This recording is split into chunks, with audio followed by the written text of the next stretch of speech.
Now, there's one man always in the news for linking Nigerians to different parts of the country.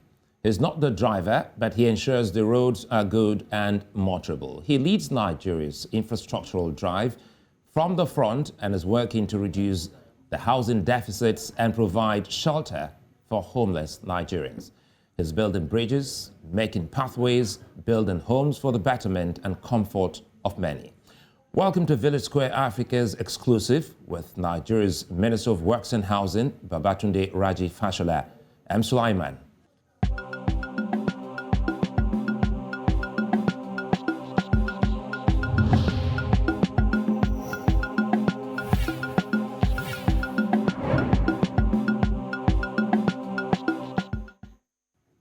In 2015, Babatunde Raji Fashola was appointed the Minister of Power, Works and Housing. In 4 years, he was able to make progress and advancements in Nigeria's infrastructure. Now, in 2019, the ministries were reduced to 2 as he focused more on works and housing. Under his leadership of these ministries, more than 4,000 kilometers of roads have been completed, with more than 13,000 kilometers still under repair, reconstruction, and rehabilitation. Under his watch, more than 4,000 housing units have been embarked upon, with more than 2,000 completed. Now, while these are impressive feats, they don't seem enough yet, as Nigeria has a housing deficit of 17.1 million and an urbanization rate of less than 5%. Now, the deficits, although still, debatable, are still enormous, with Nigeria needing at least $3 trillion to cover these deficits. The man leading the charge to Nigeria's infrastructural development, and one saddled with the responsibility of reducing these deficits, is our guest on the show today. Babatunde Raji Fashola, welcome to VSA. Good evening, Sulai, and it's a pleasure to be with you, and good evening to viewers and listeners.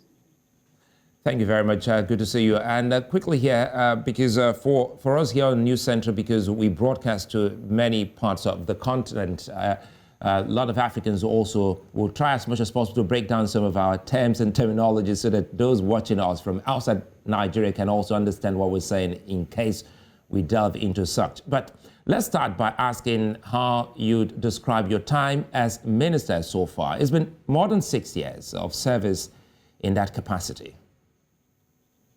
Well, almost 6 years.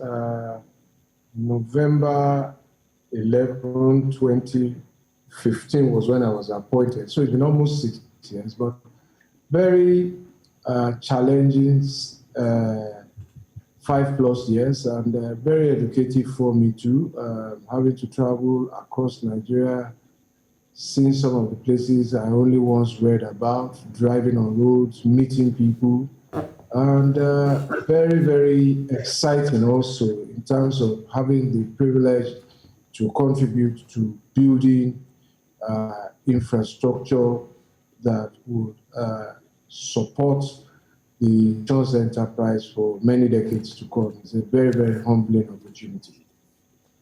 Anyway, we see you going around, and for a bit, some people now have a bird's eye view of how large Nigeria is. But again, what will you describe as your most difficult, challenge going around the country? Well, in terms of going around the country, there are really no unusual challenges, if I may put them that way. When we went on the nationwide trip, we were driving 12 hours every day. We did that, I think, in 2016. We also did it, I think, in 2018. Driving 12 hours every day from 8 to 8 p.m. and breaking either to refuel or to refresh. And so in that sense, there were really no problems. But that was the time where one was really getting to see where the biggest problems lay, going out actually to see them, knowing where to concentrate one's energies. One of the revealing things was the conflict areas. That's what I chose to call them. the gridlock areas, sorry. And those are places where, because of the terrain, because of the topography, because of the volume of traffic, when they lock up, the economy really, in a sense, catches a cold.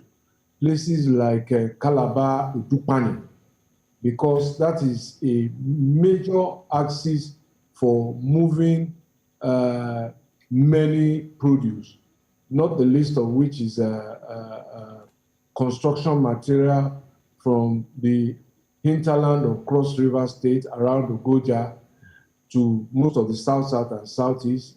Then you have the Chan Numan area near in Yola. Then you have the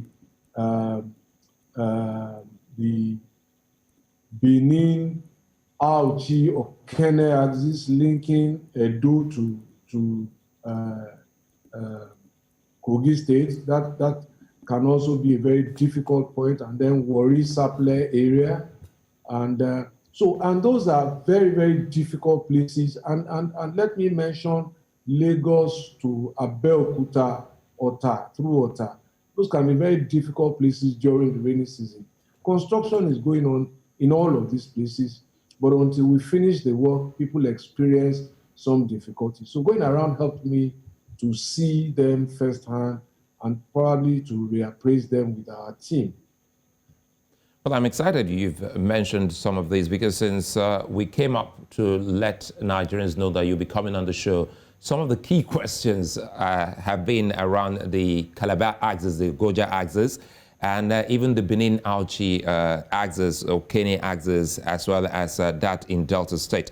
But in the last 6 years, we've been able to see what you've done, more than 4,000 kilometers of roads. But again, how significant is this achievement in repositioning Nigeria's economic recovery plan? We must start from a common understanding that no government that I know embarks on infrastructure simply because it is infrastructure. It's infrastructure for a purpose, to drive the economy, to employ people, to move, to increase industrial activity, to also drive critical sectors where government is interested. So in terms of this, 4,000 plus, we have 800 different contracts covering 13,000 kilometers, roads and bridges under construction, repair, rehabilitation. And we've completed over 4,000, and that target moves every day. So what this means is that from design stage, there are design engineers employed. Construction stage, there are construction companies employed. From material stage, there are thousands of suppliers employed, because construction companies, as I continue to repeat, don't keep construction material. They don't keep laterite, they don't keep cross stones, they don't keep bitumen, they don't keep reinforcement, which we call iron rods and all of those things. They don't keep laterite, and they don't keep any significant store of diesel or lubricants unless there is work. So once we pay them, then they start engaging people, supply this, supply that.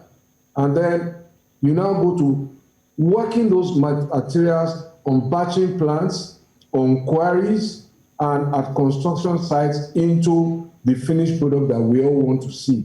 But before those finished products, there's an ecosystem of human engagement, labor, professionals working, earning a living, and that's what this is all about. So when President Buhari says that he wants to lift 100 million people out of poverty, that process has already started, because these are people who hitherto did not have work.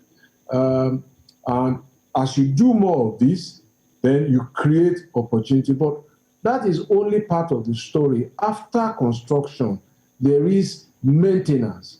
And this is where the juice is sweetest. Maintenance employs more people on a long-term basis.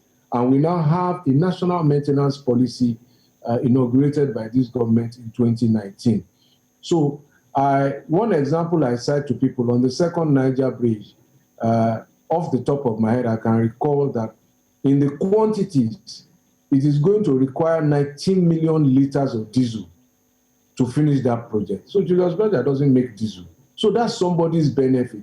So we are the driver for, or we can be the driver for other sectors of the economy, the petrochemical sector, we can be the driver for the mining sector, and so on, and vice versa. Because if they also don't perform, we don't execute. So it's a chain reaction and interlink across the economy. That's why infrastructure is so important. And that's why every responsible government, even those who have more, want to build more. You know, listening to you off the top of my head as well, I see that, well, this is no means meal. There must be a lot of funding to push all of these projects, you know, across, you know, the length and breadth of Nigeria. By the way, I will also be looking at some of those connections that the government of Nigeria is making to other African countries. But quickly here, talking about funding, we understand that the government of Nigeria has also been looking at alternative, you know, accessing alternative sources of funding like the Sukuk bond. You know, times and again, a lot of people have always tried to ask about the Sukuk bond, which we know was oversubscribed in 2020. Take us through this, you know, Sukuk bond. In this stretch, on the stretch of some of the roads, we've seen, you know, indication showing that these projects are being sponsored or financed rather by the Sukuk bond. So how far is the government gone rather with this bond, and does it also go around the 6 geopolitical zones of Nigeria? Yes, it does. But let's just pivot back a little bit and to say that we're not doing anything unusual here. This is what governments across the world do. If you research the use of Sukuk, it is just Islamic type funding. Why it differs from conventional non-Islamic funding is that it is not based on interest. So a Sukuk lending doesn't charge you interest. That is seen as usury according to Islamic legal system. But it benefits from income from the project renter. And so the Sukuk has been a useful tool to supplement our budgetary limitations in terms of how much we have undertaken to execute. And perhaps let me dimension that budgetary limitation for you. The budget of the Ministry of Works, when I took office in 2015, the budget from the last administration, which ran into the later part when the Buhari administration took over, was 18 billion for all of Nigeria's roads. So that was not a budget that was going to transform anything. So moving the budget from that year to almost 400 billion meant that we had to find resources to really fund what we believed was the appropriate commitment to make to increase the capital spending for the nation in order to make the economy much more competitive and much more productive. Now, you know that there are representatives from every constituency in this country in Parliament and the National Assembly, so everybody wants to be treated equally. So the first bond was 100 billion, and we had to divide it into 6 so that each zone is first taken care of, and that gave us about 16-point-something billion.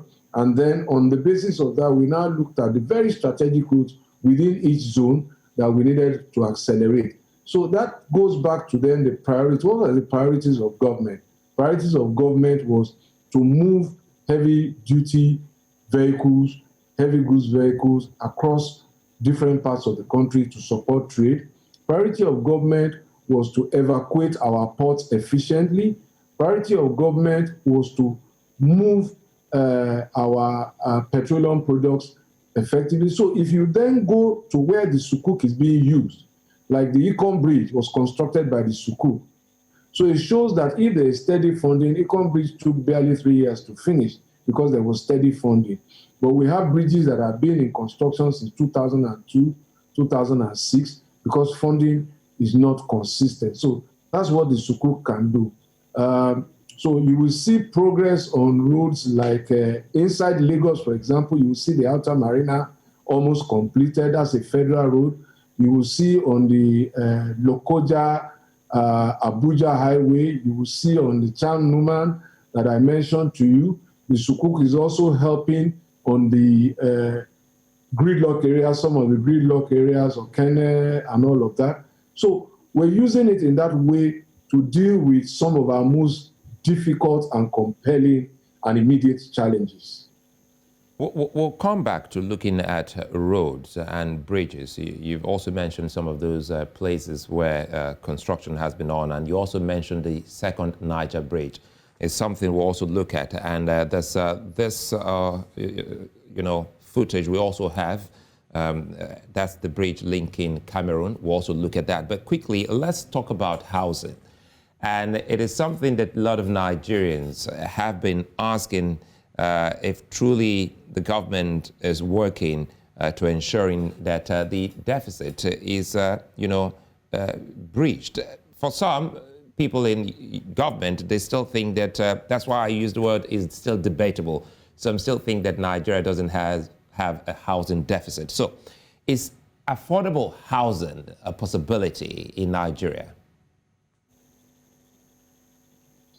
Well, yes, my answer is yes, very affirmatively so. And when you speak of Nigeria, you speak of the totality of Nigeria, the federal government, the states, and on one side of the development spectrum, and of course, private enterprise on the other side of the development spectrum. But I think that it is time to put to bed the mystery and the agony around the 17 million housing deficit. There is no such thing. It's a lie. And I have discovered that it came from some literature in the Ministry of Housing when a policy was being developed in 2012. My investigations showed that there was no data to support it. How it then escaped to the public space and people are quoting it just beats the imagination. What I know very clearly is that every country has a housing challenge. Every country in the world has a housing challenge. And it is more pronounced in Nigeria and in many other parts of the world in the urban centers. Because, as I have said before, and I will repeat, many of the people struggling either to rent or to buy a small house in our major cities have houses they have left behind in their villages, in their home settlements, but rural-urban migration, which is a problem the whole world is dealing with, is creating a supply and demand problem in the urban centers. But even in the urban centers, there is a deficit, there is a surplus or an availability of houses that are empty, unoccupied, and unlet or unsold. And I think what we should be doing while we are trying to build houses is also to see how to bring those houses into the market, to make them available and accessible. Because you cannot have unused material and be creating more and then say that you have a shortage when you haven't fully utilized what is available. Unfortunately, some of those, the bulk of those houses don't belong to government. Those that are empty, those that are unused, they belong to private citizens. So one of the arguments that we have canvassed in the ministry is that the state governments, where those houses are, must also step in, because the federal government can't do all of this by herself. The state governments must step in to find out why is this house empty and what can we do. Some of the things we have recommended is that, look, housing is not just ownership, it's ownership and rental. So can we change how people rent houses? Instead of asking them to pay 3 years rent in advance, why don't you ask for 3 months rent or something and bring down this thing? Because affordability, for me, and I think any right-thinking person, is not just about how much it costs. It's a combination of how much it costs and how I'm supposed to pay. So if my monthly rent, right, can be paid from my monthly salary. Let us assume that my monthly salary is 900,000 and my monthly rent is 300,000. Clearly, that's about 1/3 of my income. Ordinarily, if my landlord will accept 1 month's rent every month deducted from my salary at the end of the month, it will be affordable. But if my landlord now tells me to go and bring 3 years' rent in advance, rent for which salary I have not earned, clearly I can't afford that. To go and bring in advance what I'm going to earn 3 years in advance, to go and bring it. So we must have this understanding about the issue of affordability. Let me come in here. Sorry to butt in, because now listening to you, what readily comes to mind is your time as governor in Lagos State, which is the economic capital of Nigeria. It was during your tenure as governor, you made that move or resolve, talking to house owners to ensure that people, it was reduced to a year rental for a lot of people in Lagos. Some landlords still go with that 1 year till date. Perhaps some will be wondering how you were able to achieve that and what informed that. Did you, growing up as a young man, and now this is more like personal, did you encounter housing problems with landlords as a young Nigerian, just like many others? Of course I did. And, we've been ejected before by a landlord, and I've also had problems growing as an adult, young bachelor renting a house. I always dreaded the annual rent. I was camping all over the place. So those things scar you and they stay with you for a long time. And how we then passed that bill, it was an executive bill. I initiated the debate in council as governor then. It wasn't easy passing it even amongst my colleagues, the commissioners, because many of them were landlords and they felt I was encroaching on some of their sources of income. So it was quite a debate getting it through. I know that, and I won't mention names now, those who opposed me, but eventually we built consensus.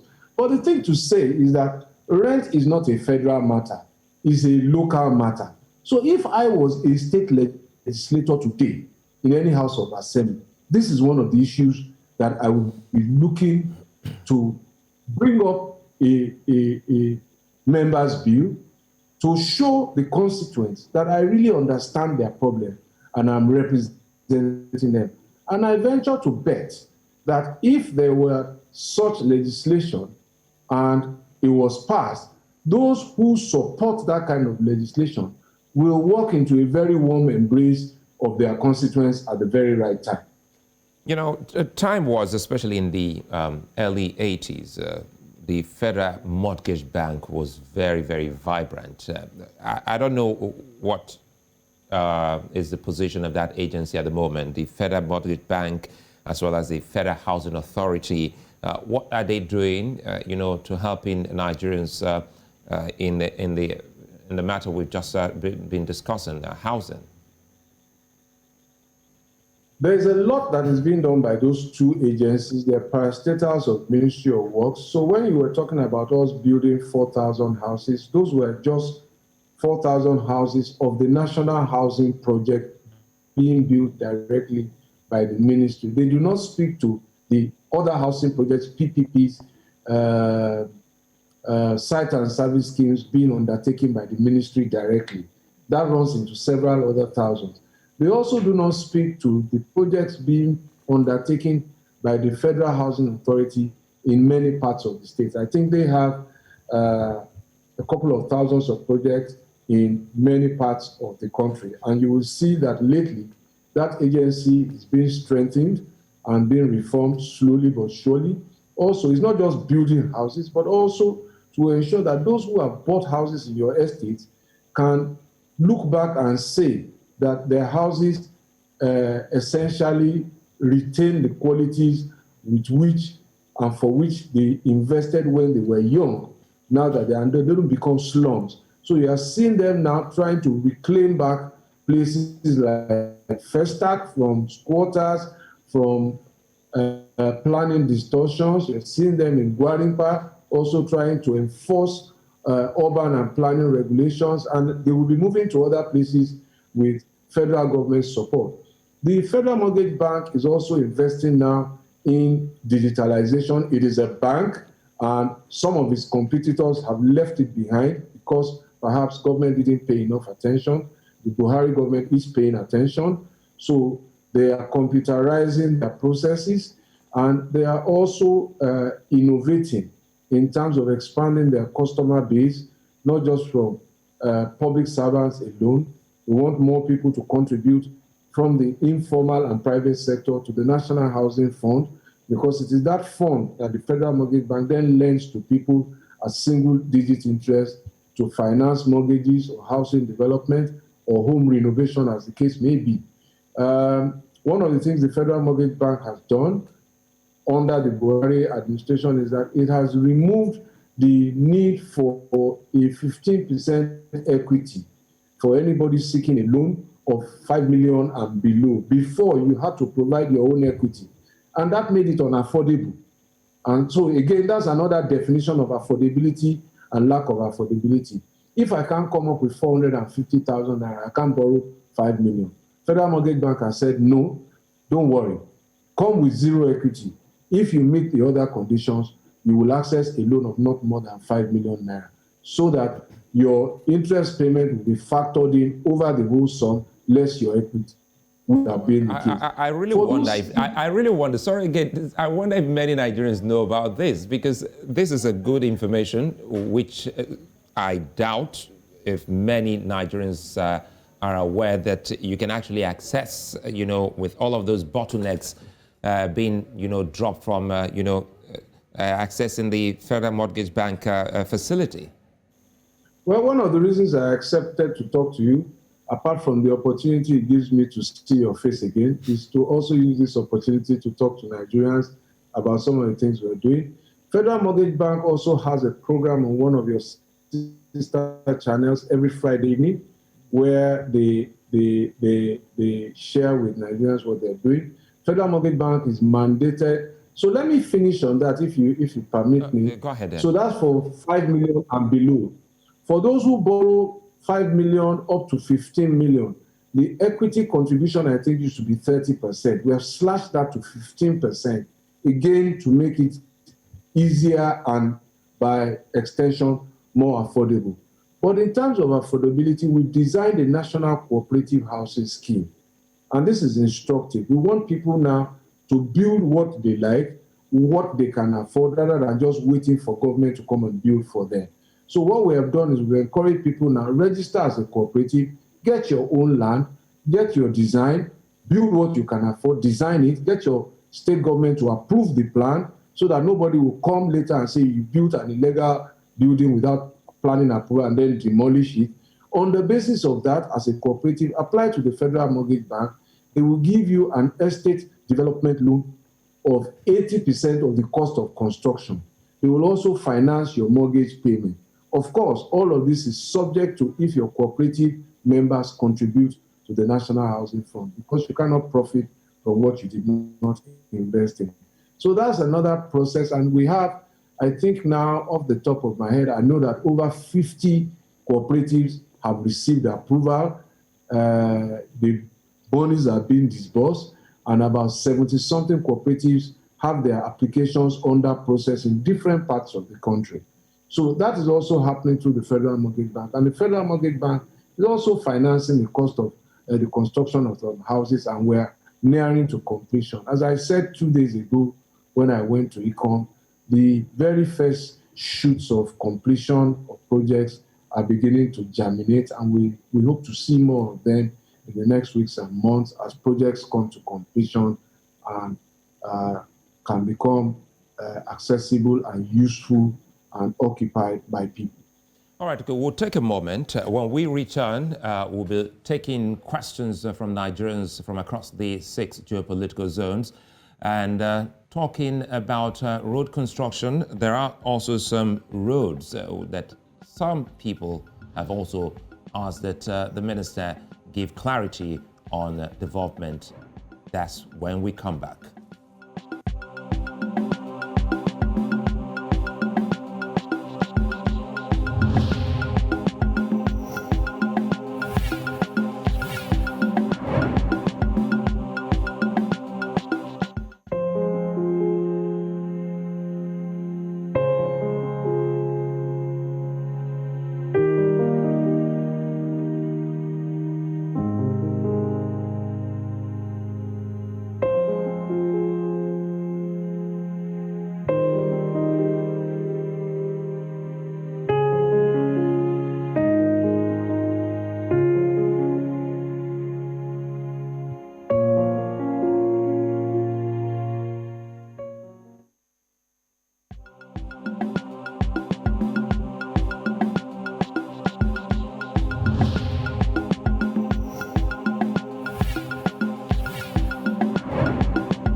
Well, you're watching VSA here on News Central Television, live from Nigeria's economic capital, Lagos. And our guest today is Nigeria's Minister for Works and Housing, Babatunde Raji Fashola. And Nigerians have sent in some questions on our social platform. Let's quickly start with Egwando Tone from Edo State. And he's specifically said, kindly ask Babatunde Raji Fashola, that's what his ministry is doing about the Warri Road, a critical road that acts as gateway from the southwest to the south. Also, security agents, especially policemen and military engaging in roadblocks, are destroying some of these newly constructed roads with burn fires, drums, etc. Is his ministry engaging them?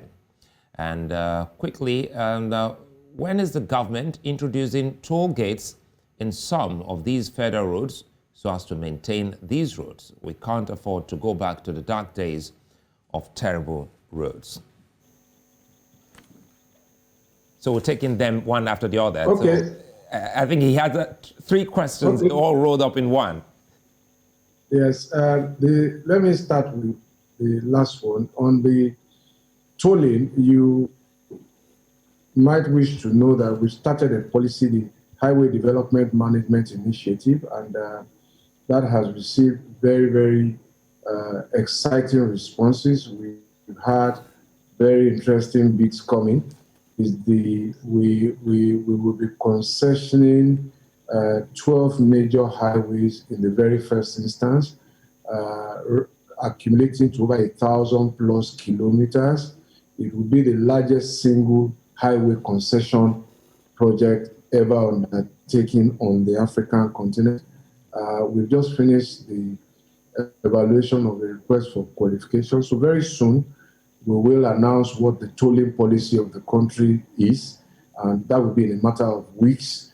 And then you will get clearer vision on what the tolling policy is, who is liable to pay toll, over what roads, and such and so. That's a matter of policy whose outcome I cannot predict now, but it will be considered and decided. On the Warri-Benin Road, we have a contractor there. If I remember the name, I think it's a company called High Tech. Again, the challenges are the same, not enough resources in the budget, and we can't put every road in the sukuk. We're looking for ways to solve it, but trust me, let me assure you, we know that there's a problem there. So we have you, we got you covered, we'll solve it. Just bear with us. There's just a lot to do at the same time. Unfortunately, for those who burn tires on our roads, those who change oil on our roads, those who wash cars on our road, we are damaging our commonwealth because that road belongs to all of us. Recently, the government held a stakeholder conference initiated by the Minister for Information and Culture, where myself, Aviation Minister, Transport Minister, sought to sensitize members of the public about the intended and sometimes unintended actions that diminish or damage our infrastructure. So burning tires does not help, as you rightly pointed out. And again, we'll continue to have this conversation. And I hope that every media, every medium, every citizen really takes this up as a responsibility. For those who are prolific on social media, these are some of the negative things we can use this platform of interaction to advise and inform others to desist from. And our next question is from Martins Effa, and he says, kindly ask the Minister of Works and Housing what's delaying the federal government from fixing the Calabar-Itu Road. In 2019, the minister made an on-the-spot assessment of the road and promised that the rehabilitation of the road will commence soon. This was after a series of protests from motorist host communities and other stakeholders. As of today, there is no road linking Akwa Ibom State to Cross River State, vice versa. The economic importance of this road cannot be swept under the rug. Kindly use your platform to draw the attention of the minister to that worsening situation of the road. So thank you very much for your concerns about the road. We are aware of it. Again, it's a funding issue. We have some of our best contractors in that area. We have Julius Berger, we have CGC, we also have Sematech. So it's a funding problem. At the time the road was put in the budget in 2018 or thereabouts, the budget for it was only 5 billion for a road that was going to cost several multiples of billions. So it has been our responsibility after the interested communities made the case for it to be put into the budget, to then find a way to finance it. As I said, we've included it in Sukuk. So when the 2021 Sukuk this year is issued again, it will help to propel the construction of the road. As I've said earlier, construction companies need cash so that they can order the materials to build. So it's one thing to award the contract. It's another thing to finance the contract. So the construction companies won't go and borrow money at 20-something% interest to come and invest in those circumstances. Then another problem we have is the right of way. If I quickly say that, it's very important. The right of way. Many communities, or not many, let me say that again, some communities in that axis are not helping us as much as I think they can. They are asking for essentially an arm and a leg in terms of compensation. Monies that actually should have been used to construct. They are resisting the contractors from setting out and starting construction because we are passing through their land. Yes, we can pay compensation for agricultural produce and all of that, but some of the things they do, once we award a road and we announce it, people start going to build by the road, hoping to profit from compensation. And land acquisition is a state matter. So I've engaged some of the senators from Cross Rivers, and I've appealed to them to also work with the traditional rulers who can persuade some of these local people to kindly allow us to pass so that we can get this work done. Yeah, and the larger profit is not how much they can make from government in terms of a one-off payment of bulk compensation. The larger profit actually is the quality of their lives, the ease of travel, reduction in travel time, the land value that is appreciated. Their land will appreciate by 30-40% once it has a road that accesses it. So these are some of the problems we face. Well, Martins, I hope you've heard the minister. Quickly, let's go to Nigeria's southeast region. And this is from Chief Anthony Ani, and he's asking about the 9th Mile 82 Division Nigerian Army Road in Enugu. He says it is a hell passing through that road. Same with 9th Mile Makudi Road. Yes, we are aware of that problem also. We have a contract there, the 9th Mile to Makudi to Enugu 9th Mile Road. We've already awarded that road to a contractor. It is going to be funded by a China Exim loan. So we're in the process of negotiating the loan. If you have an opportunity to look in our budget for 2021, we've already made provision for the counterpart funding. But the loan process is a process being led by the Ministry of Finance, not by the Ministry of Works. But they are doing their level best to help us conclude it so that we can start work there. Let me just say to all those who are concerned, as I said, I have gone around this country by road twice, traveling approximately 12 hours every day. I have seen most of the problems. It's impossible for one person to see all of the problems. I've seen most of the problems. We have controllers in every state. We have zonal directors supervising the controllers in each state that comprise a zone.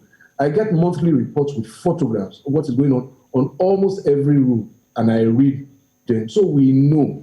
So we are confronting Nigeria's biggest problems at the same time. Road to Bonny, second Niger Bridge, Lagos, Ibadan. Those are roads that have defied solutions. So we are not afraid of these problems, but we will do them one at a time. Just bear with us.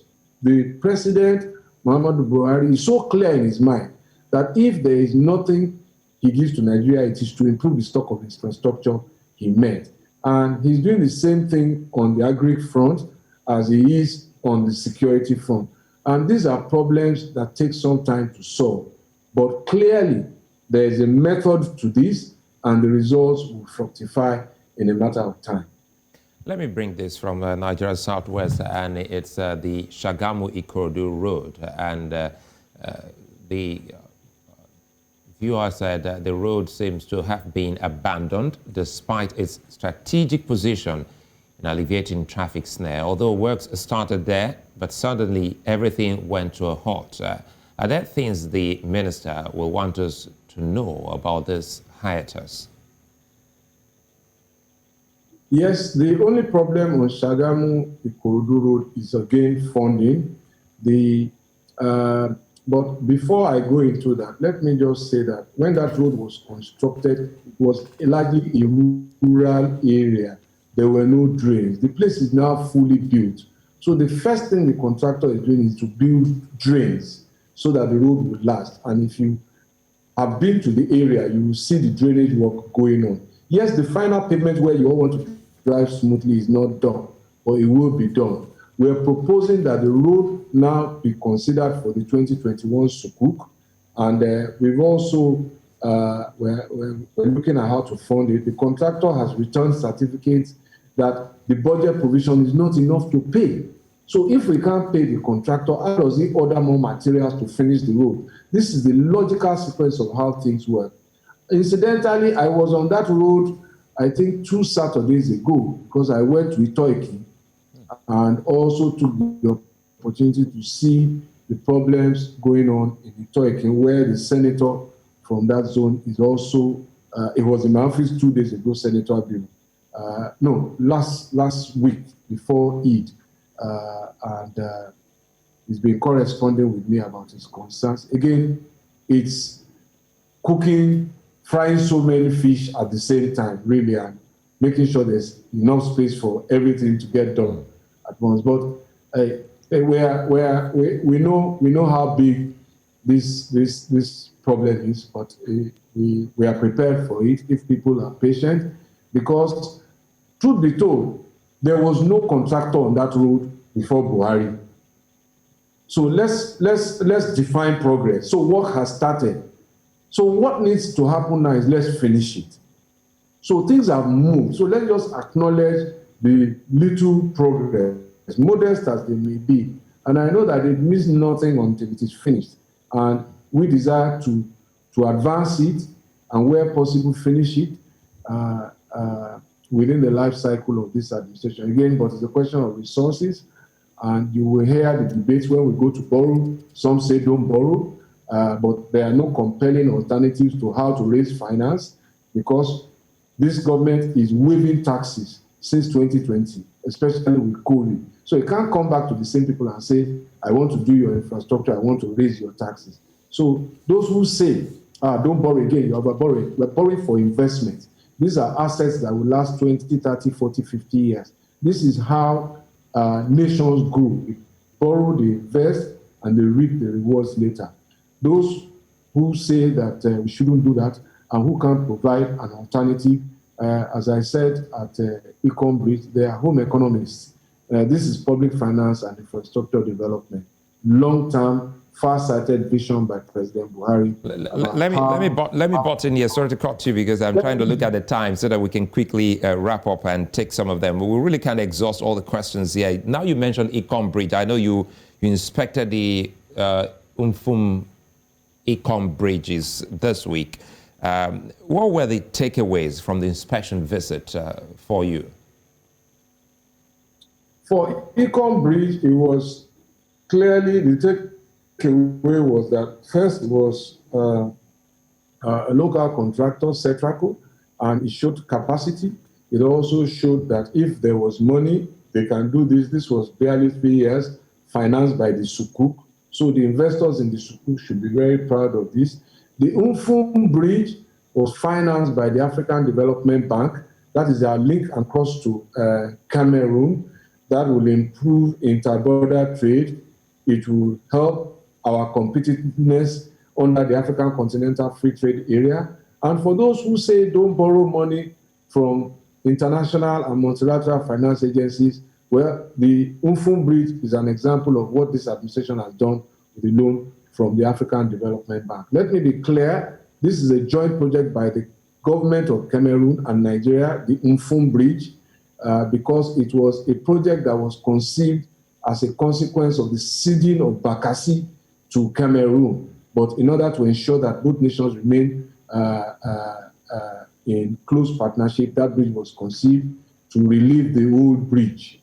And so Cameroon also took a share of the same loan, so we're both going to pay back. But this is good for business and for trade. But the Econ Bridge was solely financed by Nigeria through the Sukuk, and it was to ease movement from the Calabar port, because the old bridge had a headroom that restrained certain types of trucks from passing. Now this is an open bridge, so bigger trucks can pass, and this is the link from Calabar port all the way to Maiduguri, passing through Ogoja, Katsina Ala, all through Taraba, all the way to the northeast of Nigeria. Well, by the way, I think that bridge is beautiful.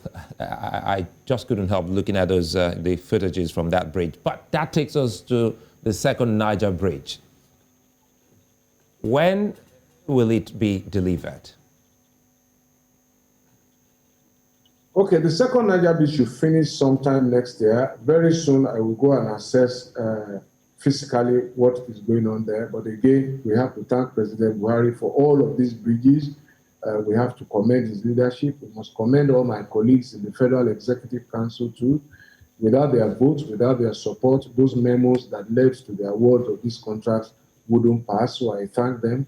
We must also thank members of the National Assembly, both chambers. They do their own heavy lifting as well, both the government of the day, the majority, which is our government and our party, and also opposition members who participate in debates about approving the borrowing plans and all of that. It's going to take everybody's contribution to do this, but undisputably and undeniably, the leadership of the Buhari administration is defining about this. So, as I said, all of the heavy lifting, the difficult projects, Second Niger Bridge used to be a campaign slogan, but nobody saw anything. And even when we started bringing it up slowly, some people disbelieved. But as I say, you can disbelieve what we say. You can't disbelieve what the Buhari government has done. So quickly, let's close on this. Are there other, bridges or roads that the government is fixing to link in other African countries, apart from what we've seen with Cameroon? Yes, there are. The Lagos-Badagry Road is one of such roads linking us to the Republic of Benin, and that road goes all the way to Abidjan. There is a road that we will start soon, the Kano, Kazari, Kongola, which links us to Niger Republic. There is a road in Kebbi, which also, I can't remember the name off the top of my head, which links us to the Republic of Benin, the northern part of that country. There is a road in Kwara, also around Kayama area, which links us to Republic of Benin on the western part of Nigeria.